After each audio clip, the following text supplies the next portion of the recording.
क्या देश एक बार फिर बड़े संकट की ओर बढ़ रहा है? क्या पेट्रोल डीजल की कमी की आहट सुनाई दे रही है? और सबसे बड़ा सवाल, क्या सरकार सच्चाई छुपा रही है? नमस्कार, मैं हूं विदित सिंह और आप देख रहे हैं 4PM महाराष्ट्र। जी हां, देश भर में लॉकडाउन की चर्चाएं, पेट्रोल पंप पर लंबी कतारों की खबरें और लगातार बढ़ती राजनीतिक बयानबाजी ने लोगों की चिंता बढ़ा दी है। संसद में प्रधानमंत्री नरेंद्र मोदी ने लोगों से सतर्क रहने और एकजुटता बनाए रखने की अपील की।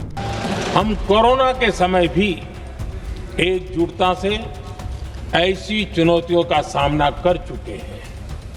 अब हमें फिर से उसी तरह तैयार रहने की आवश्यकता है। लेकिन विपक्ष का आरोप है कि सरकार खतरे की पूरी तस्वीर जनता के सामने नहीं रख रही है। लोग पूछ रहे हैं, अगर हालात सामान्य हैं तो डर का माहौल क्यों बन रहा है? पिछले कुछ दिनों से सोशल मीडिया पर लगातार दावे किए जा रहे हैं कि देश में पेट्रोल और डीजल का स्टॉक कम हो रहा है। कई जगहों पर पेट्रोल पंपों पर भीड़ और लंबी लाइनें की खबरें भी सामने आई। सरकार का कहना है कि ईंधन की कोई कमी नहीं है, लेकिन विपक्ष सवाल उठा रहा है कि अगर सब ठीक है तो पारदर्शिता क्यों नहीं? जो इराण इतकी वर्ष आपल्याला साथ देत होता, त्या इराणवरती ज्या प्रकारचे हल्ले होत आहेत, आज आपण इराणला साथ द्यायला पाहिजे होती। देश के पास आखिर कितने दिनों का तेल भंडार मौजूद है, इसका स्पष्ट डेटा सार्वजनिक क्यों नहीं किया जा रहा? ऊर्जा संकट की चर्चा के बीच सबसे बड़ा सवाल सरकार की विदेश नीति पर उठ रहा है। जी हाँ, यूक्रेन युद्ध के बाद दुनिया दो हिस्सों में बंट गई है।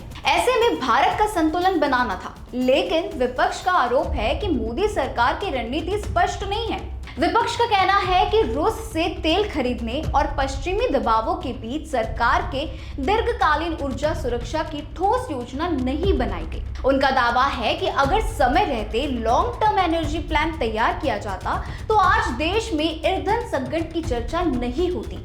इस दौरान विपक्ष के कई नेताओं का बयान सामने आया। जी हाँ, इसमें पहला नाम है मनसे नेता राज ठाकरे का। आपको बता दें कि मनसे प्रमुख राज ठाकरे ने प्रधानमंत्री नरेंद्र मोदी पर निशाना साधते हुए कहा कि भारत ने ईरान का खुलकर समर्थन किया, जबकि ईरान ने कई अंतर्राष्ट्रीय मुद्दों पर भारत का साथ दिया है। वहीं इसमें पहला नाम मनसे के नेता राज ठाकरे का है।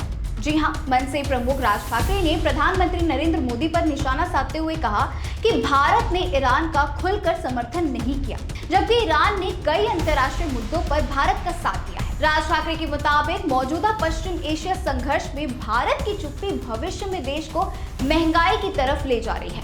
वहीं शिवसेना नेता संजय राउत ने तीखा हमला बोलते हुए कहा कि पश्चिम एशिया संकट को लेकर प्रधानमंत्री मोदी का रुख ऐसा दिखाई देता है मानो भारत अमेरिका के प्रभाव में काम कर रहा हो। ट्रम्प से बात करने से अच्छा है मोदी जी देश की विपक्ष से बात करें। मालिक से बात करना इतनी बड़ी कौन सी बात है? राउत ने सवाल उठाया, अगर सब नियंत्रण में है तो जनता के सामने पूरी सच्चाई क्यों नहीं रखी जा रही? उनका ये भी कहना है कि विदेश नीति जैसे राष्ट्रीय मुद्दों पर विपक्ष को विश्वास में लेना जरूरी है। ट्रम्प उसका स्वागत भी करता है, अभिनंदन करता है। उसका मतलब है ट्रम्प मोदी जी को उल्लू बना रहा है। वहीं कांग्रेस नेता जयराम रमेश और प्रियंका गांधी वाड्रा ने भी संसद में इस मुद्दे पर बहस की मांग की है। कांग्रेस का आरोप है कि अमेरिका, इजराइल और ईरान संघर्ष पर भारत का कमजोर रुख मोदी सरकार की विदेश नीति की दिशा पर सवाल खड़े करता है। उनका कहना है कि देश को इस नीति की भारी कीमत चुकानी पड़ सकती है। महाराष्ट्र में भी विपक्ष सरकार को घेर रहा है।